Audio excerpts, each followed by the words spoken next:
The following is a presentation of the Matt Talk Podcast Network. The BVU Beavercast is proudly supported by alum and two-time All-American Monty Mers and High Country Search. Elevate your search at highcountrysearch.com.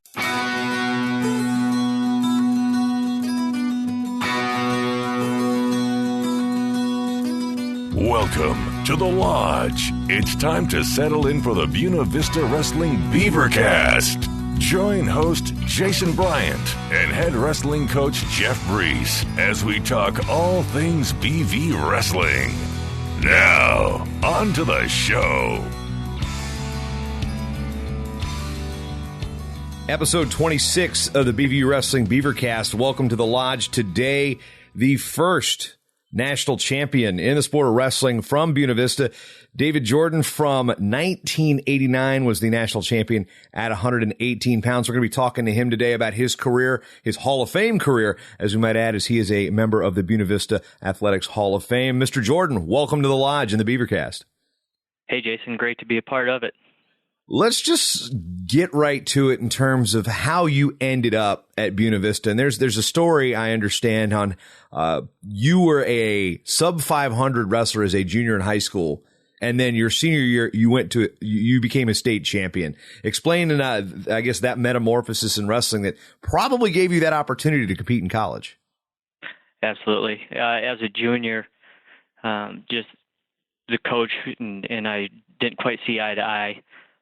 Did not have my heart into the sport whatsoever. And then there was a transition that summer in the coaching at the high school, at Cedar Falls High School, and the new coach, Dave Cunningham, promoted freestyle wrestling heavily. So the summer between my junior year, which I think as a junior I was 12 and 13, and then as a senior 40 and 3 state champ. But between the junior year and senior year in high school, I think we put down probably 55, 60 matches that summer, won the state title in freestyle 114 and a half, and ended up one match short of placing at what is now Fargo. But back then it was actually in Cedar Falls at the Unidome, and then came out my senior year and got down to 105, and then had a pretty good run, got beat 3 times throughout the high school career, or throughout my senior year, but ended up revenging all 3 of those losses, one which was in the district finals, this kid from Waverly, and he pinned me in the finals of the district tournament, and then in the finals of the state tournament beat him 16-3. So. Wow, it's quite a turnaround. I guess that's a 3-4 week span at that point. And what causes something like that to happen from your mentality? It's like, okay, I got decked. Obviously, there's probably the motivation, and then to beat somebody by 13 points a couple weeks later, that's either rapid improvement or something really, really ticked you off. Actually, neither. It was my head was up, and I got caught in a headlock with a very significant lead in district finals. So. You know what? I was setting it up for you, and that's not what I didn't know that's what happened. But I had a theory. It's like, what, did you get caught or something? Not to give your opponent any disrespect there, but hey, you've explained the scenario. But one thing is, it's kind of you talked about that story, and you're from Cedar Falls, and you got to wrestle at the junior nationals in your hometown. It's not, people now, they get this pilgrimage to Fargo, it's a huge thing. There's media coverage. Every single match is streamed on the internet, but what was it like going from, okay, yeah, it's right down the street, I'm going to the national championships. Where is it? The Dome. Yeah, no, it was the cool part is that back in the day, that was the summer camps were ran by Bob Dara. And so we, the week before the national tournament, we went down to Iowa State and trained down there for a week as a team, and then came back to Cedar Falls. So from a mindset standpoint, it was still a big tournament. It really didn't, at that point in time in your life, it doesn't really matter what's over your head. It's just what's on the mat in front of you. So we, went down to Iowa State, and Dara did a fantastic job of getting us ready to go compete at the national level. So whether it was in Fargo or Cedar Falls, it was irrelevant at that point. When you win a state championship in Iowa, I have to assume, since I, 1, didn't wrestle in Iowa, and 2, wasn't a state champion, that when you win a state championship, the opportunities to wrestle in college, the recruitment starts to pick up. What was the recruiting landscape like for you prior to winning a state championship, and then after you won the state championship? Prior to, non-existent. actually I grew up working on a family-owned business, a landscaping and a nursery business, and starting my senior year, I was wholeheartedly content on going to and potentially running that business, but had given zero consideration to college at that point in time. So then March 2nd, 1985, we win a state title, and somebody called me up and says, "Hey, where are you going to college?" And had not even considered, had not even taken an ACT, not sure what that was, and so the landscape just it pulled a 180 overnight. Do you remember the first call from Al Baxter or anybody at the BV staff? Not the story with BV was there's a kid from Cedar Falls that was working at a gas station right out of high school. His name is Jeff Gard. He's working at a gas station and didn't go to college and was tending gas. And back then the attendants actually went out and washed your windows and pumped your gas. And the BV bus or van stopped in there. Baxter jumps out. Jeff Gard's washing the windshield and starts talking to him. He's got a pretty good physique. Looked like he wrestled in high school. Next thing you know, Jeff Gard's going to BV, and so Jeff is there. I win state title, and I actually think the first call that I got was from Jeff stating, "Hey, you should come up here and check this out." He is having a blast up there, and from there, as they say, the rest is history.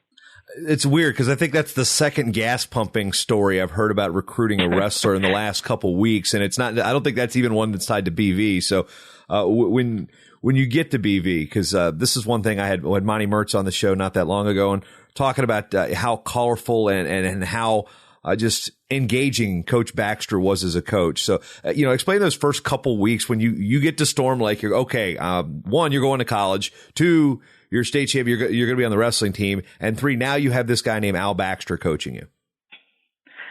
Yeah, there's the first couple weeks there. I'll never forget. We didn't have a lot of interaction with Baxter, but the group that came in my class, we were a pretty dedicated group, as was the class that was there in front of us. And so the day the classes started, wrestling unofficially started. I mean, we were in the room daily, and my first experience walk in that room, 115, 116 pounds. State champ and not surrounded by a lot of state champs, thought that this was going to be a fairly easy task for me to prove myself, walk in the room, and absolutely just got my bell rung before I even made it to my first class, and had to go back to my dorm room and think about what was I doing here, and was I cut out for this sport at this level. And Baxter, if you ever get him on the phone, when my freshman year, I think I was 8th string, and Baxter will tell you if there was 9, I probably would have been 9th string. Just absolutely, we were just solid, stacked, and on a daily basis, just getting my bell rung constantly. So it was quite the learning experience. Yeah, you look through those years, and that was the heyday of BV wrestling. A lot of Iowa Conference champions, and what did that experience do for you in terms of understanding, just because it was Division III, that the level of college wrestling can be serious in any wrestling room in the country? Yeah, that's very valid, and my driving point, or one of the things that sealed the deal to continue in the Iowa Conference or even Division III is that D3 champs at that time qualified for the national tournament, the D1 national tournament. So in the back of my mind going there, that's why I'm there, is to get to that next level. But to get in there, it was just, I guess I'm just not quite sure how to explain it. It was just a grind, and we constantly were just, like I said, just getting your bell rung every day, and we walk out of there and you end up having to make a decision. And the majority of the people that I was pretty tight with, the Rick Caldwells of the world, and the whole class that I came in with, I think we were all getting acclimated to getting our rears kicked, and figured out that our time was coming. But after about the first week of the official practice, I remember Rick and I were roommates for 4 years, and like, man, we're sitting there looking at each other. Rick had a highly successful high school career, as did I, and we're like, man, this is D3. I don't know what's below this. Where can we probably go and get on the mat quicker?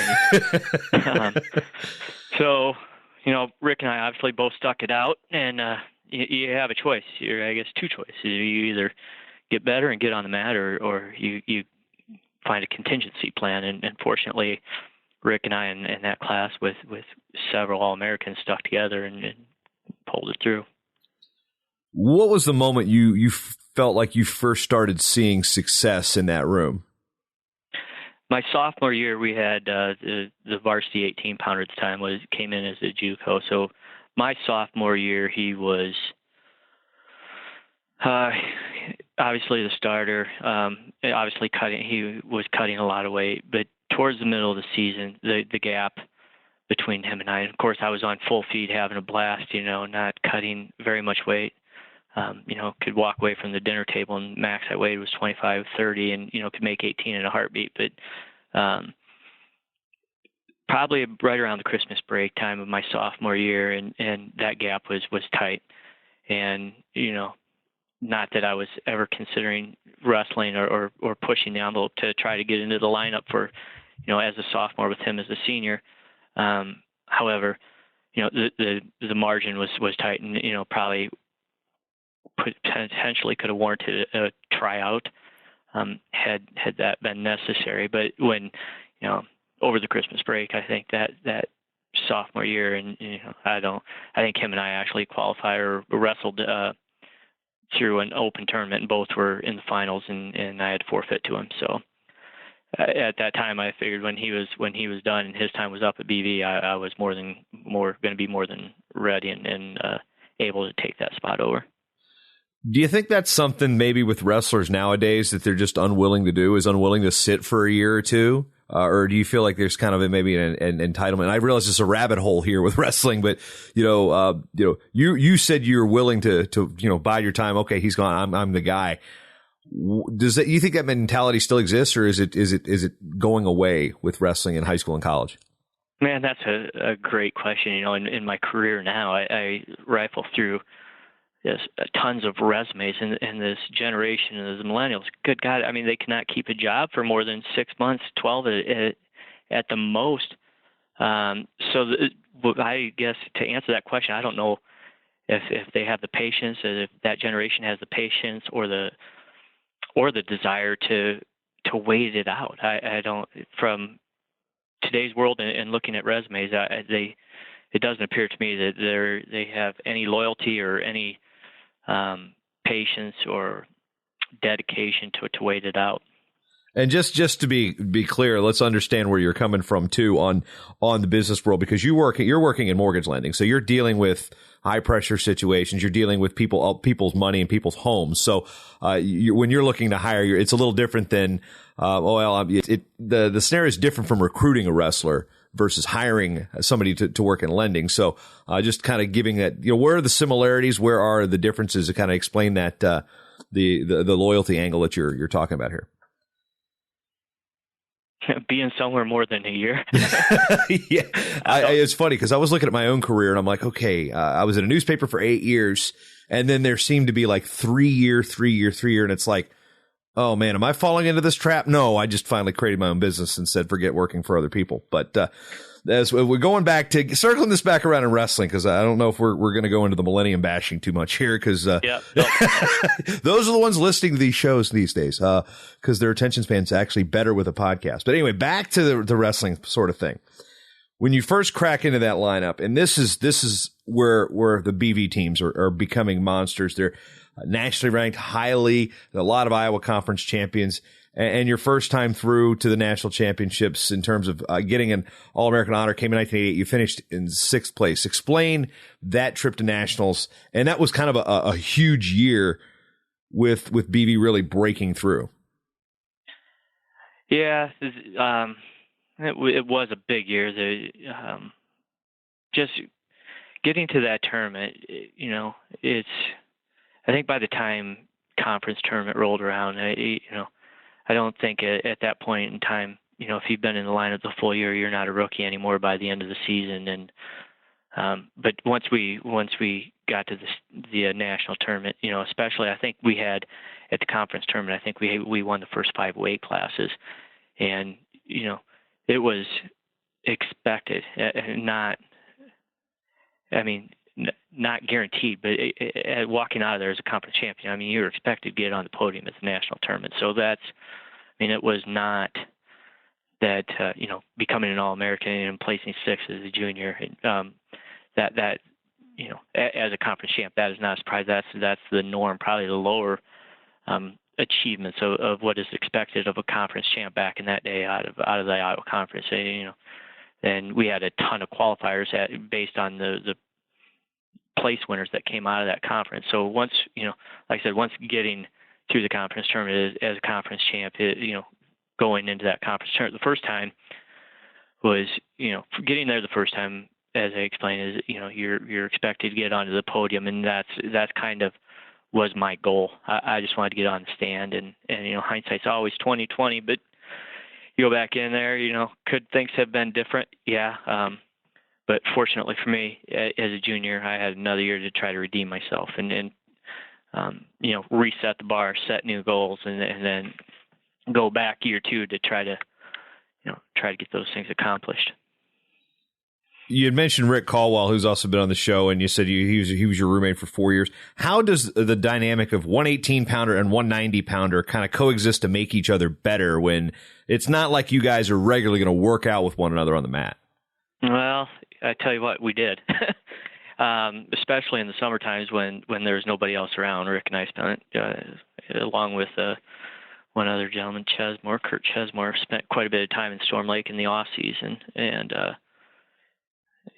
Chesney and I were about the same weights, but Rick and didn't always have somebody around, so we actually would spend a lot of the time drilling together, and I know that he made me better. Whether I made him any better or not, that I don't know, but him pushing, and once you get the drilling techniques down, you can tell whether they're 120 pounds or 190 pounds. If you get them out of position, you know it, you feel it, and you learn from that. So no, Rick definitely pushed and made me better. Than size was one thing, but more the things that you learn from just off the mat, I think, is what probably drove me the most with him. What about off the mat in terms? Everybody I've talked to on these shows that wrestled with Rick at BV have a Rick Caldwell story, and I'm assuming you've got plenty. What's a good, PG rated Rick Caldwell story we can throw about your time at BV that may or may not have been about wrestling, or just kind of explains the type of team you guys had? I don't have any PV versions, so I'm going to opt out of that one. I'm sure Rick's listening, going, "Whew, that was close." Yeah, no, if he's already been on, maybe I could go ahead and throw him under the bus, since he might not get a second shot at getting on. Oh, it's good. We'll put it this way: as a host, it'll be a while. So if there's a bus driving by and you need to throw Rick under it briefly, just how about maybe just a little tease of something that maybe he's like, oh no, okay, good. He didn't fully go into detail. Yeah. I'm going to steer clear of that one. The only thing that I can say is that I think there kind of explains the type of team you guys had. There's still, it was 20-some years later. Intense, and it's and I don't know what the mentality is, in these rooms now, but Rick and I and the people that hung around us, Monty's, Mertz's, the Shane Mertz's, those guys got it, and at the time Rick and I, when that younger generation was coming in, assumed or fell into the leadership role, but it was D3, yes, but it was priority number one, and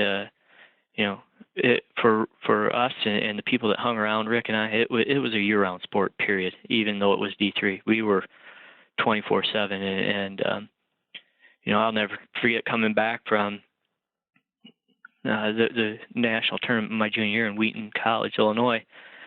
We're riding back, and Baxter comes over to me and says, "Hey, I just got done placing sixth." He's like, "Hey, what's the goal for next year?" And I'm like, "We're coming back and we're winning this thing." And Baxter's like, "Great, like that's what he expected to hear." He goes, "That's the easy thing." He goes, "Now, how are we going to do that? What's going to happen between now and then?" And much like you trying to come up, or me kind of trying to come up with a story on the spot, I'm like, "I'm going to have to get back to you on that one." So he walks, he about 10 minutes later, I'm like, "Baxter, I got the solution." Like, it was March 5th, 1988. I said, "National tournament's March 2nd, 1989. Between now and then, I'm going to work out every day. I will not miss one day." And, that doesn't mean that every day I'm wrestling, but every day I spent minimum 1 hour biking, running, lifting, wrestling, combination. I spent 1 hour thinking about what it's going to feel like standing on the top of that podium. So, and that's the life Rick and I live. We had lofty goals, and we pushed our thinking onto people whether they wanted them or not. And if they wanted them, they hung around. If they didn't, they didn't. And quite frankly, the people that hung around us were motivated, and if you weren't motivated, then well, we really didn't have a lot of time for you. And when we look at the championship, on what you guys were talking about being at the top of the podium, at that point, nobody in BV history had done it. Dan Dresser had made the finals in 1986, and then you had another finalist in 88. But the fact that there'd never been an individual national champion at BV to that point, how much did that drive you guys in the room to be the first one? Well, Rick and I both had the same goal, and they started at the lightweights and worked up. So if I was going to wrestle first, and unfortunately that year Rick didn't get there, but that really wasn't the motivator. I mean, the first didn't. That to me was not a piece of it at all. It was just the people around me and me pushing them and them pushing me. We just wanted somebody in our area to get there and get it done, so that we could hopefully as a team win a national team title. What do you remember the most about that 1989 tournament, other than, the whole point where you got your hand raised at the end and you got your medal at the top of the podium? But going into that tournament at John Carroll, was there something different from you? I mean, were you expecting to go in and win this thing? And explain how your performance went through and ultimately you got that national championship. Yeah, well, my expectations obviously were to win it. I was seeded third. Got through, I think the first round was a kid from Wartburg from the Iowa Conference, and then in the semifinals it was actually wrestling the kid that was seeded number one, and was able to take care of him quite easily. And then the guy in the finals his name was Joe Dasty, is from Keene College, and I'd wrestled him the year before, and he beat me the year before for fifth and sixth, and for fifth and sixth in 1988 is a really, really tight match, and he took me down with like 3 seconds left on the edge of the mat, and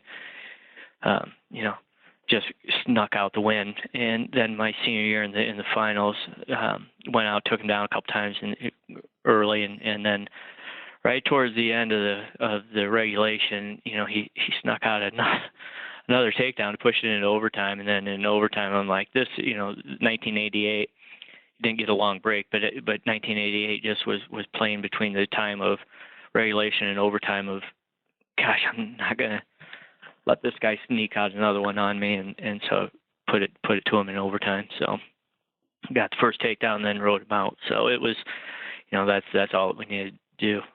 But it oddly enough, even 25 years later, whatever it is, it's just I can remember getting that feeling between the regulation and the overtime that I am not, 1988 was just still grinding, still stuck in me, still eating at me for giving up that takedown, and just in that 15, 20 second period that I had to think about what's going to happen the next 30 seconds. I like this guy, I'm not letting him going to squeak out another one at the end of the buzzer.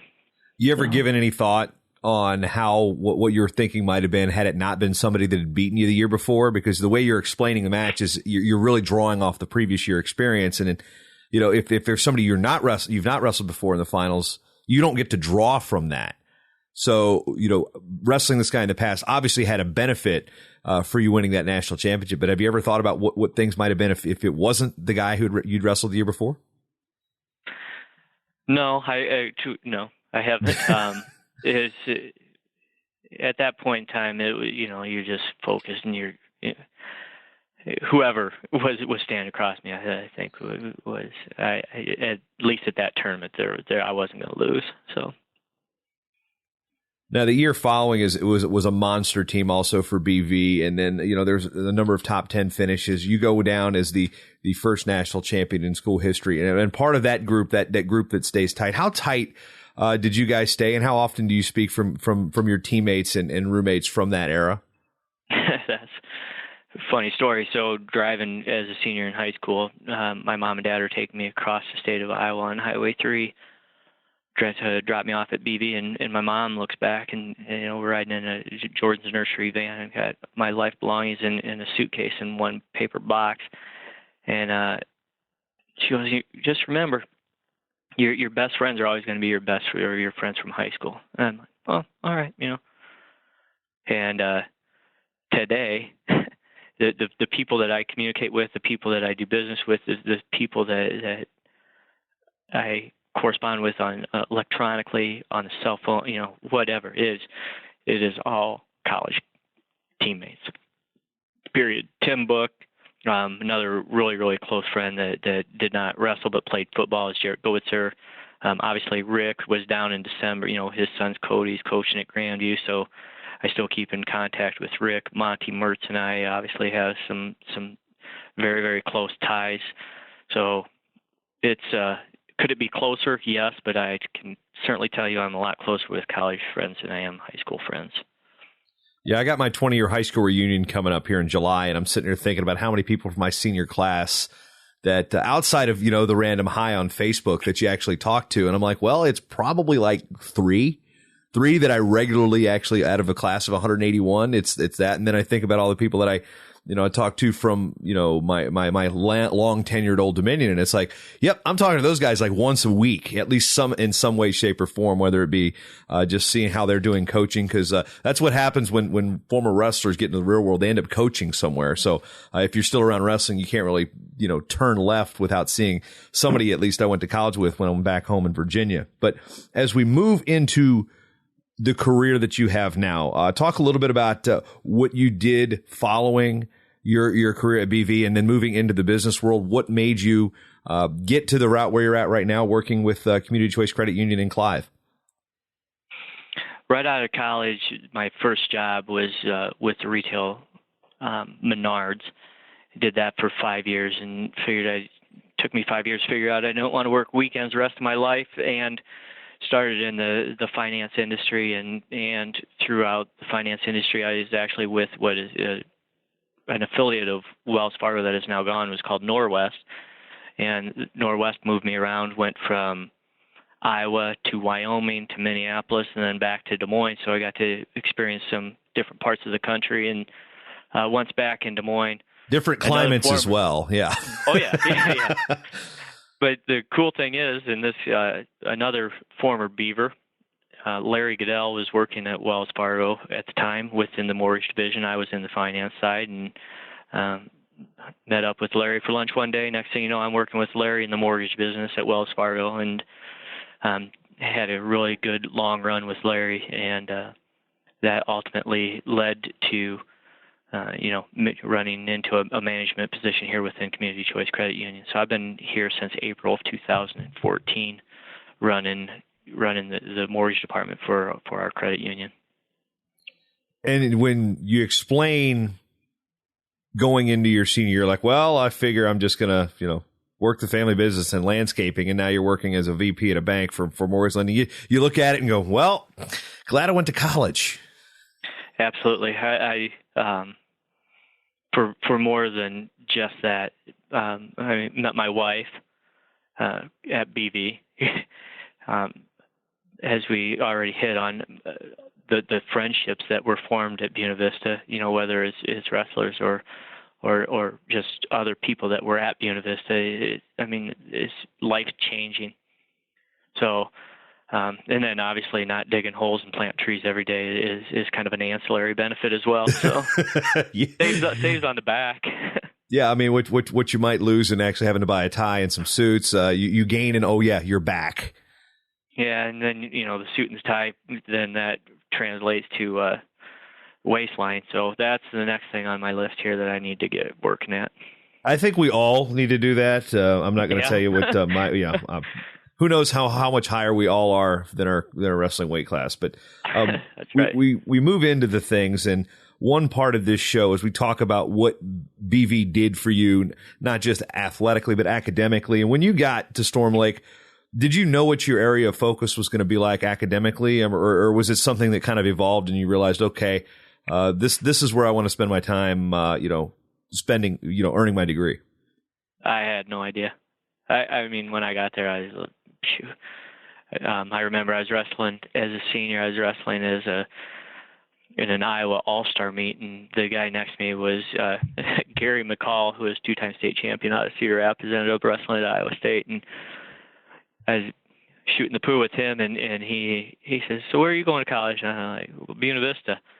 And I'd known that he'd already committed to Iowa State. He is a very, very good recruit and big recruit. And he goes, "What are you majoring in at Buena Vista?" I'm like, "Gosh, no idea.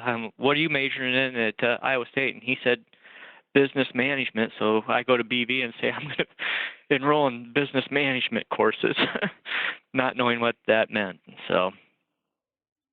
And that's ultimately the route you took.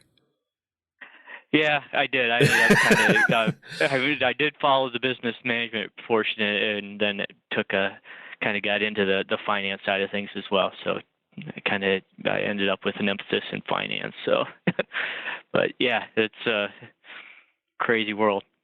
Now, when you look at what it did for you academically, I mean, what class sizes, professors, things like that, that's one thing that Division III really touts, is it gives you a real a smaller college experience, but one that they feel is worthwhile. You don't have the hustle and bustle of an Iowa City or an Ames with how big and sprawling those campuses are. What was it like to ultimately, in hindsight, look back and be like, yes, I made the right decision by going to BV? Well, I'm probably the wrong person to be asking the academics, because quite honestly, I was there to wrestle. That's sad to say, and it is D3, and I know that there's no end to it. But I was there to wrestle, and I did the academics to stay eligible. And I don't know any way to say it any more clear. Obviously, I did get the degree, and I did move on, but I didn't, that just getting through the classes. I mean, Monty Mertz and I were sitting in one class at my senior year, and I think it was a marketing class, and we had our J term, which ended, and then is about middle of February.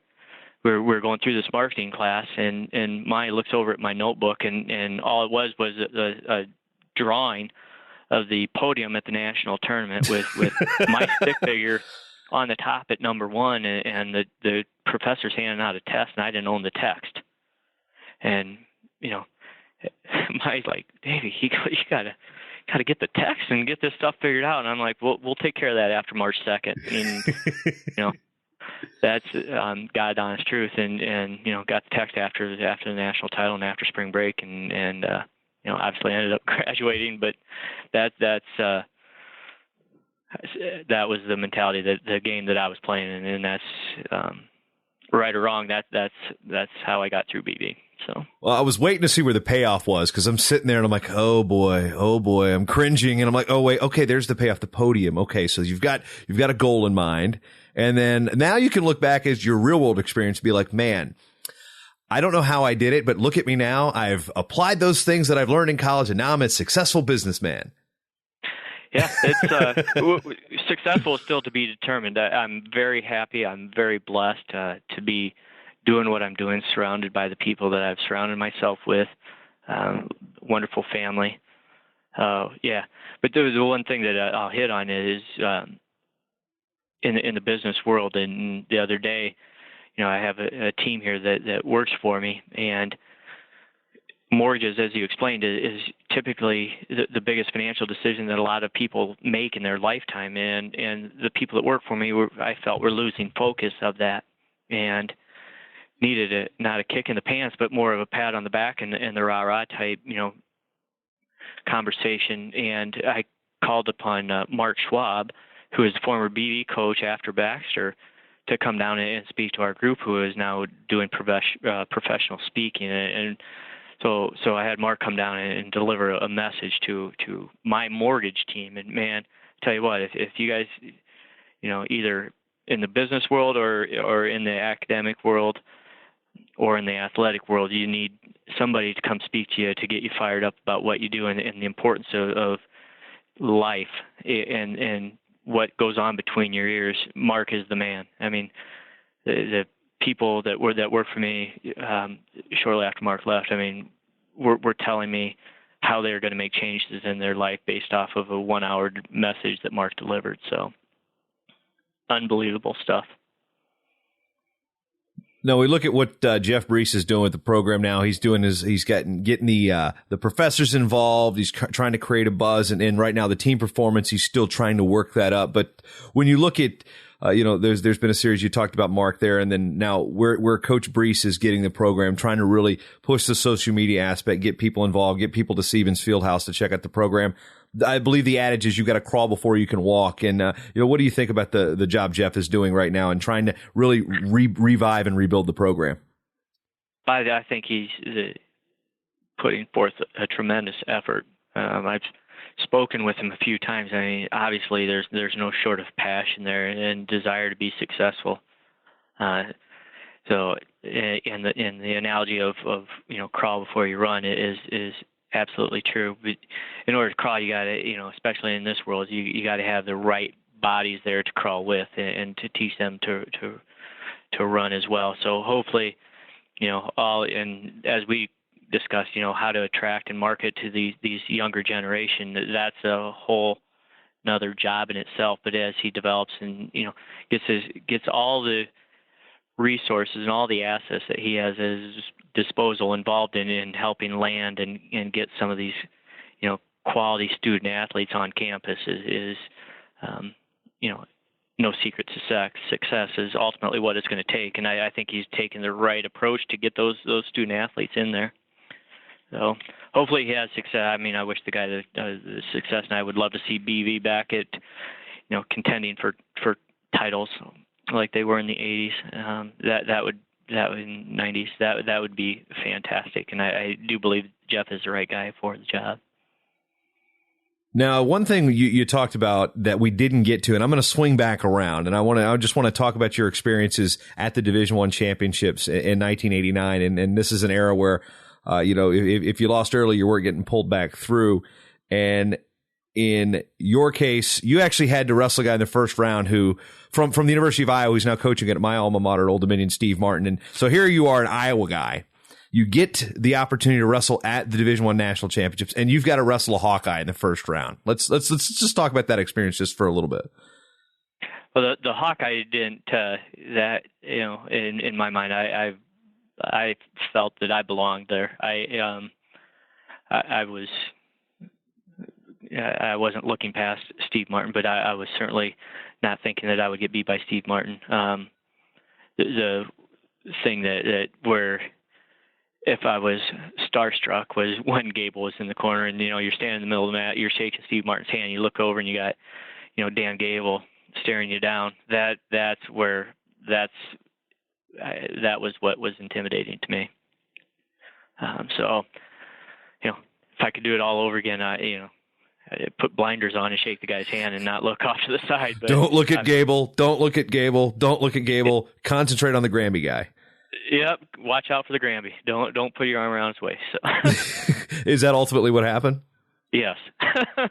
I mean, because again, I haven't talked to Coach Martin about this, and him and I have a pretty good relationship. So, but it's hard to bring up a loss the same year you're talking about you being the first national champion in school history. But When going into Oklahoma, what's it like to prepare for that type of thing, knowing that it's only you and a handful of guys to had that opportunity each year to be like, okay, this is what everybody's paying attention to, and here's me from little old BV, out there in the same bracket with guys from Oklahoma State and Iowa and Chattanooga and Lock Haven and Northern Iowa. Mark Schwab was in that bracket.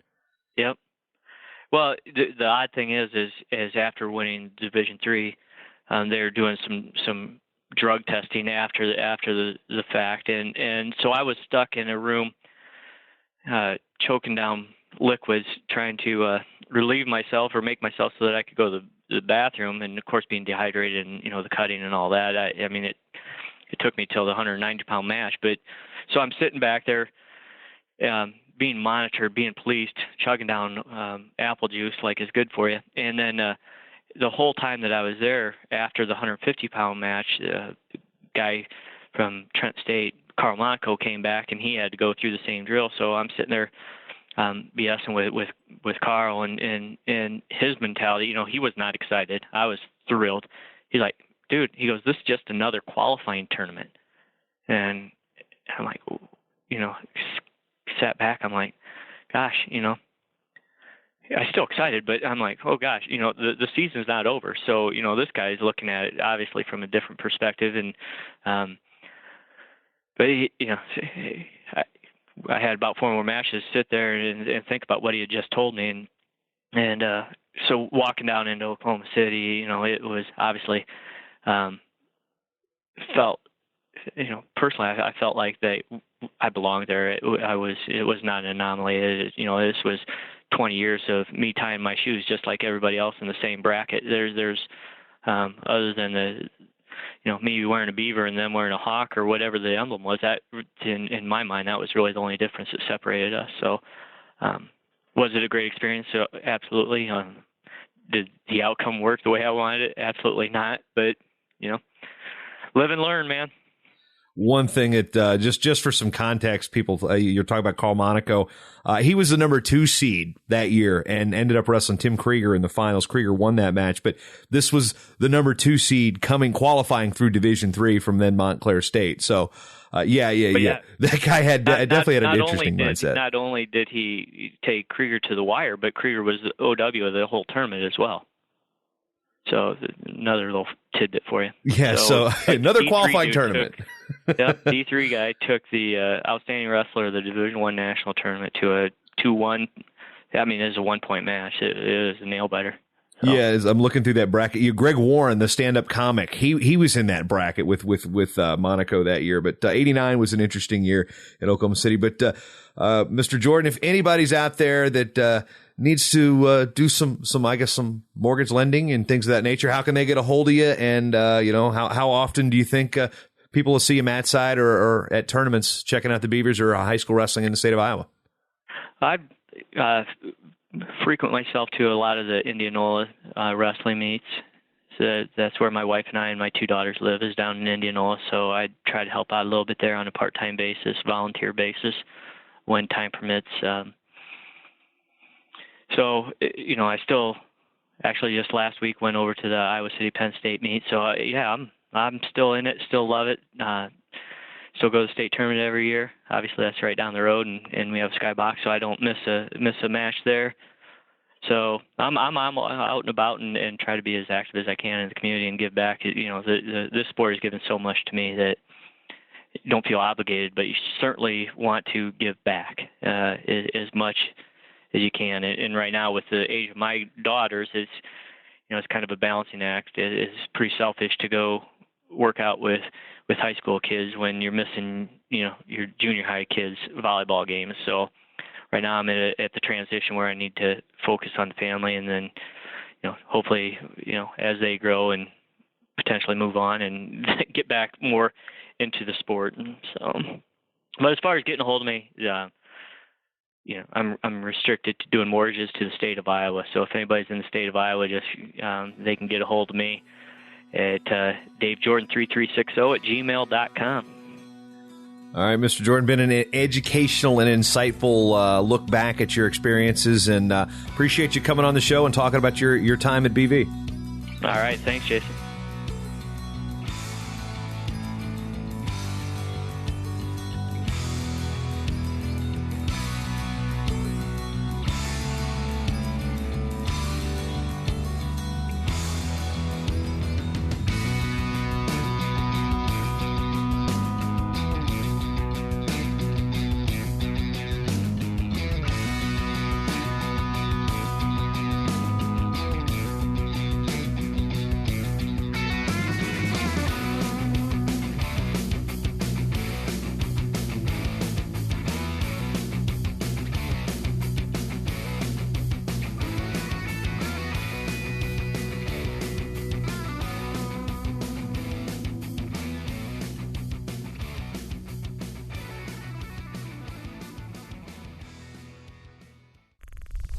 This show is part of the Matt Talk Podcast Network. For more wrestling podcasts, head over to MattTalkOnline.com.